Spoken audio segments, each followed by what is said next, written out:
जय हिंद साथियों। आज हम सीखेंगे कि किस तरीके से सीएसडी से AFD1 आइटम्स खरीदे जाते हैं। कैंटीन से किस प्रकार से बड़े वाले आइटम्स AFD1 आइटम्स खरीदे जाते हैं। अभी हम आगे चलते हैं। देखिए कि AFD1 आइटम्स होते क्या हैं। देखिए AFD हमने पहले एक वीडियो में डिस्कस किया था कि AFD2 आइटम्स, एक तो जनरल आइटम्स हो गए जो नॉन AFD आइटम्स है, साबुन तेल वगैरह जो आपको कैंटीन में मिलती है। दूसरा AFD2 आइटम्स हो गए जो कि आपके 1 लाख या 75,000 वाली लिमिट में आते हैं। उनकी कीमत 1200 से ऊपर होती है, लेकिन वो कैंटीन की बिल्डिंग के अंदर ही मिलते हैं, जैसे कि RO हो गया या गीजर हो गया। ये सब AFD2 आइटम्स है, यानी थोड़े छोटे होते हैं कार वगैरह बड़े आइटम्स के बजाय। और AFD1 आइटम्स वो आइटम्स होते हैं जो कि कैंटीन के अंदर नहीं मिलते। कहां मिलते हैं? वो आपको कैंटीन की साइट पर जाकर के, जैसे अमेजन से ऑनलाइन आप खरीदते हो उस प्रकार से खरीदना पड़ता है। अब AFD आइटम्स कौन कौन से हैं देखिए। आपकी कार हो गई, मोटरसाइकिल हो गई, रेफ्रिजरेटर हो गया, AC हो गया, टीवी हो गया, वॉशिंग मशीन हो गया, ये सब स्कूटर हो गया, ये सब आपके स्कूटर मोटरसाइकिल वगैरह, ये सब आपके AFD1 आइटम्स कहलाते हैं। अब आप खरीदेंगे कैसे? देखिए सबसे पहले आपको CSD की साइट पर रजिस्टर करना पड़ेगा। आपको रजिस्टर करने का तरीका मैंने एक अलग वीडियो में आपको बता रखा है। रजिस्ट्रेशन करने के बाद, अगर आपका रजिस्ट्रेशन नहीं है तो अवश्य रजिस्ट्रेशन कर लें, वो बाद में भी काम आता है। रजिस्ट्रेशन करने के 1-2 दिन बाद आपको यूजर नेम और पासवर्ड मिल जाता है। यूजर नेम और पासवर्ड आपको दे दिया जाता है। उस यूजर नेम और पासवर्ड को आप बदली भी कर सकते हो। यूजर नेम और पासवर्ड की मदद से आप सीधा अमेजन की तरह CSD की साइट पर जाकर के लॉगिन कर सकते हैं और अपनी जरूरत का सामान खरीद सकते हैं। अगली स्लाइड पे चलते हैं। और ये ध्यान रखें कि CSD पे जाने से पहले, मतलब सामान खरीदने से पहले, आपको कुछ एक सामान या कुछ एक डॉक्यूमेंट्स अपने तैयार रखने, उसके बिना आप खरीद नहीं पाएंगे। क्या डॉक्यूमेंट्स है? डीलर का अवेलेबिलिटी सर्टिफिकेट। देखिए ये मैंने अपने डीलर का अवेलेबिलिटी सर्टिफिकेट तैयार रखा हुआ है, आप देख सकते हैं डीलर का अवेलेबिलिटी सर्टिफिकेट है। दूसरा क्या है? आपका अपना पैन कार्ड। ये देखिए पैन कार्ड, ये देखिए ये मेरा पैन कार्ड है, मैंने अपना पैन कार्ड तैयार रखा हुआ है। अगला है आपका पेंशन पेमेंट ऑर्डर यानी कि PPO। ये देखिए ये मैंने अपना PPO तैयार रखा हुआ है, हार्ड कॉपी भी तैयार रखी है और मैंने डेस्कटॉप पर भी सेव कर रखा है। अगला क्या डॉक्यूमेंट है? देखिए अगला डॉक्यूमेंट है आपका pension slip, last pay slip, sorry ये है मेरी लास्ट पे स्लिप। और इसके अलावा आपका फाइनली आपका ESN कार्ड, जो आपका ESN कार्ड होता है, ये है मेरा ESN कार्ड। ये सब चीजें मैंने हार्ड कॉपी भी सेव कर रखी है और मैंने डेस्कटॉप पर भी सेव कर रखी है। ये देखिए मैं आपको डेस्कटॉप पर दिखा देता हूं। ये है मेरा अवेलेबिलिटी सर्टिफिकेट, मैंने सेव कर रखा है अपलोड करने के लिए। ये मेरा एक्स-सर्विसमैन ID कार्ड सेव कर रखा अपलोड करने के लिए। ये मेरा पैन कार्ड मैंने सेव कर रखा है अपलोड करने के लिए। ये मैंने पेंशन स्लिप सेव कर रखी है अपलोड करने के लिए। और ये मेरा PPO मैंने सेव कर रखा है अपलोड करने के लिए। ये सब करने के बाद आप लॉगिन करें इस पर, afdcsdindia.gov.in, इसके ऊपर आप लॉगिन करेंगे पासवर्ड और OTP के माध्यम से। और अभी चलते हैं हम अपनी कंप्यूटर स्क्रीन पर और आपको आगे की कार्रवाई किस तरीके से ऑनलाइन CSD का सामान डिमांड किया जा सकता है वो सिखाते हैं। गूगल को डबल क्लिक करता हूं। गूगल मैंने डबल क्लिक किया, यहां मैंने टाइप किया CSD AFD टाइप करते ही सबसे ऊपर जो आप देखिए ये वाला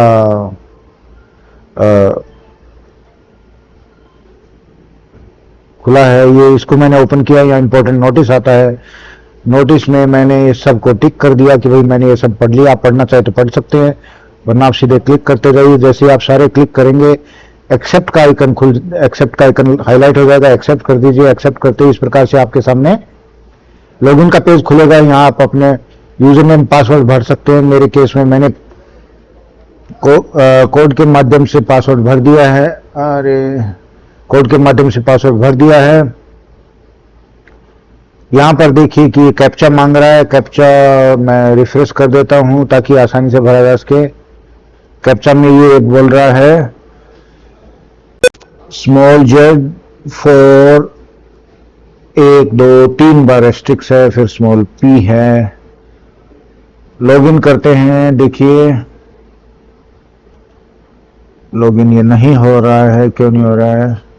ओटीपी आया है अभी, फिर दोबारा से मैंने ये डालना पड़ेगा। देखिए इसमें देखिए ये हो गया आपका कैप्चा कोड। कैप्चा कोड डालने के लिए मुझे बड़ा ध्यान देना पड़ेगा, बड़ा कंफ्यूजिंग सा कैप्चा कोड आता है इसमें। कैपिटल को कैपिटल रखना है, छोटे को छोटा करना है,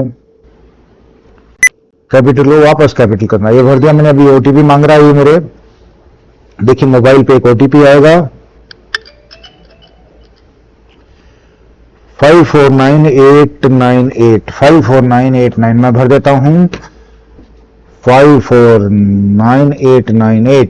ये मैंने भरा और मैंने लॉगिन किया। लॉगिन करते ही बोल रहा है कि कैप्चा गलत भर दिया मैंने। देखते दोबारा से कैप्चा %NW ये आ गया, ये देखिए खुल गया है, मतलब सही था। अब यहां से मुझे जो चाहिए 4 व्हीलर 2 व्हीलर एयर कंडीशनर, मुझे एयर कंडीशनर चाहिए तो मैं एयर कंडीशनर्स को, देखिए बड़े सारे पेजेस हैं इसमें अगर आप देखोगे ना तो बतौरे पेजेस हैं, 77 तक पेज आप देख सकते हैं अपनी रिक्वायरमेंट की चीज। मेरे संदर्भ में मैंने एयर कंडीशनर खरीदना है, ये मैंने एयर कंडीशनर क्लिक किया। एयर कंडीशनर क्लिक करते ही मैं जिसका अवेलेबिलिटी सर्टिफिकेट लेके आया, देखिए ये लेके आया था मैं सर्टिफिकेट मुझे पता है ये वाला एयर कंडीशनर है, इसको मैं ऐड टू कार्ट कर देता हूं। ये एयर कंडीशनर ऐड हो गया। अभी मुझे भरना है प्राइस जोन, ये राजस्थान का प्राइस जोन देखना है, मैंने राजस्थान भर दिया यहां पर। उसके बाद मुझसे पूछेगा डीलर। कंप्यूटर थोड़ा काम कर रहा है, धीरे चल रहा है, आप थोड़ा तसल्ली रखें। डीलर झारखंड इलेक्ट्रॉनिक्स से मैंने ये लिया है, तो मैं इसमें ढूंढता हूं अपने डीलर का नाम। डीलर का नाम देखिए ऊपर जाते हैं, ये रहा झारखंड इलेक्ट्रॉनिक्स, उसका नाम भर दिया। उसके बाद डिपो पूछेगा। जयपुर में फिलहाल सिर्फ एक ही डिपो काम कर रहा है, वो है शब्द शक्ति डिपो, सॉरी जयपुर डिपो। इसमें जयपुर भर दिया। फिर उसके बाद यूआरसी पूछेगा, यूआरसी सिर्फ एक ही काम कर रही है AFD1 आइटम्स के लिए, चिनकारा नहीं कर रही है, सिर्फ अभी के लिए शब्द शक्ति कैंटीन काम कर रही है। मैंने शब्द शक्ति भर दिया। मैं देख लेता हूँ प्राइस सही बोल रहा है और मैं यहाँ से चेकआउट करता हूँ। चेकआउट करते एक इंपॉर्टेंट नोटिस देगा मेरे को, ये नोटिस कि भाई लोन के बारे में नोटिस है, मुझे लोन से कोई खास मतलब नहीं है, तो मैं इसको क्रॉस कर देता हूँ। क्रॉस करते इस प्रकार से एक साइट खुलेगी, इस पेज के ऊपर आप सब चीजें, आप अपनी चीजें चेक कर लीजिए। स्टेट नहीं भरा जाता इसमें, स्टेट आप अपना भर दीजिए। मैं अपना स्टेट भर देता हूँ। सारी डिटेल्स मेरे इसमें आ गई है। मैं अपना स्टेट राजस्थान भर देता हूँ। IJK LMNOPQ और ABCD ये रहा राजस्थान। देखो कहाँ छुपा हुआ है, ये राजस्थान भर दिया मैंने। क्या आपने पहले कुछ खरीदा है? मैं कर देता हूँ, मैंने भाई पहले नहीं खरीदा है, मैं इसको नो कर देता हूँ। थोड़ा स्टिकी हो रहा है मेरा माउस, नो कर दिया। पे लेवल इसने बता दिया। अब नीचे देखिए ये बोलता है क्या पैन की कॉपी, देखिए मैंने सब चीजें तैयार रखी हुई है। क्या क्या तैयार रखा हुआ है?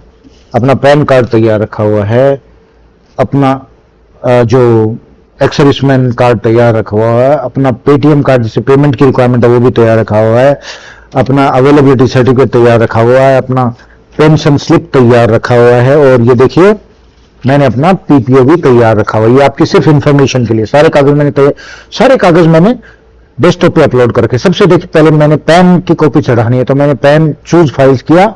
ये देखिए मेरी पैन की कॉपी यहाँ है, इसमें मैं ढूंढता हूँ पैन, इसको क्लिक किया, मैंने ओपन किया, पैन अपने आप अपलोड होना शुरू हो जाएगा। पैन, ये देखिए पैन अपलोड होना शुरू हो गया। दूसरा मांगता है अवेलेबिलिटी सर्टिफिकेट, मैंने चूज फाइल किया। ये देखिए इसमें से मैं अवेलेबिलिटी सर्टिफिकेट को क्लिक करता हूँ और ओपन करता हूँ, अवेलेबिलिटी सर्टिफिकेट अपलोड होना शुरू हो गया है। तीसरा है मांगता है पीपीओ, मैं चूज फाइल करता हूँ, जाता हूँ पीपीओ पे मैंने पीपीओ क्लिक किया और ये देखिए पीपीओ अपलोड होना शुरू हो गया। और यहां ध्यान रखिए लास्ट पेंशन स्लिप और पेंशनर आईडी, दो चीजें यहां अपलोड करनी है, लास्ट पेंशन स्लिप और पेंशनर आईडी। मैं यहाँ लास्ट पेंशन स्लिप अपनी अपलोड करता हूँ, ये मेरी लास्ट पेंशन स्लिप है। ओपन किया, अपलोड होना शुरू किया, फिर मैं चूज फाइल करता हूँ, इसी में यूजर ये अपना एक्स-सर्विसमैन आईडी ये ओपन किया, वो भी अपलोड, दोनों चीजें यहाँ अपलोड हो जाएगी। उसके बाद ये मेरा पर्सनल नंबर मांग रहा है, मैं अपना ध्यान से भरे पर्सनल नंबर विद सफिक्स आपने भर दिया, चेक कर लिया। फिर क्या आपने लोन लिया? मैं कहता भाई जी मैंने लोन नहीं लिया भाई साहब। तो फिर ये घूमेगा, थोड़ी देर घूमने दीजिए। इसके बाद ये बोल रहा है कि आपका मोड ऑफ पेमेंट क्या होगा। मैं कह रहा हूं भाई मैं तो ऑनलाइन पेमेंट करूंगा, डायरेक्ट बैंक ट्रांसफर से भी कर सकते हैं ऑनलाइन। फिर पूछ रहा है कि आप क्या क्रेडिट कार्ड से करेंगे, डेबिट कार्ड से करेंगे। तो मैं कहता हूं मैं तो डेबिट कार्ड से करूंगा। आप नेट बैंकिंग से भी करें, मैं डेबिट कार्ड से करूंगा। किस डेबिट कार्ड में आपका नाम क्या है, तो मैं अपना नाम भर देता हूं, कश्मीर सिंह कविया, और एडिशनल रिमार्क्स मुझे कुछ करने की जरूरत नहीं। इस तरफ अगर आप देखेंगे तो बड़े सारे डायरेक्शंस, एलिजिबिलिटी वगैरह, प्राइस वाइस लिखिए। आप पढ़ना चाहे पढ़ सकते हैं, वरना सीधा जाइए यहां पर आकर के तीनों चीजें ये आप तीनों टिक करिए और जनरेट डिमांड कर दीजिए। ये देखिए डिमांड जनरेट हो गई है। मैं सबमिट करता हूं, बोले इसके बाद आप कैंसिल नहीं कर पाओगे, मुझे कैंसिल करने की आवश्यकता है नहीं। और इस प्रकार से मैंने अपनी डिमांड जनरेट कर दी है। अब फिर आप अपनी रिसेंट डिमांड्स देख सकते हो। यहां तक मैंने आपको डिमांड जनरेट करने का तरीका बता दिया। इसके बाद मैं आपको बताऊंगा कि किस प्रकार से 2 दिन बाद वो मेरी डिटेल्स वेरीफाई करेगा कि मैंने ज्यादा एसी तो नहीं ले लिए, और कहेगा okay you can make payment. फिर उसके बाद मैं आपको पेमेंट करके दिखाऊंगा। अभी तक हमने सीख लिया था कि डिमांड जनरेट कैसे होती है। डिमांड जनरेट का तरीका आपको पूरा डिटेल में बता दिया गया था।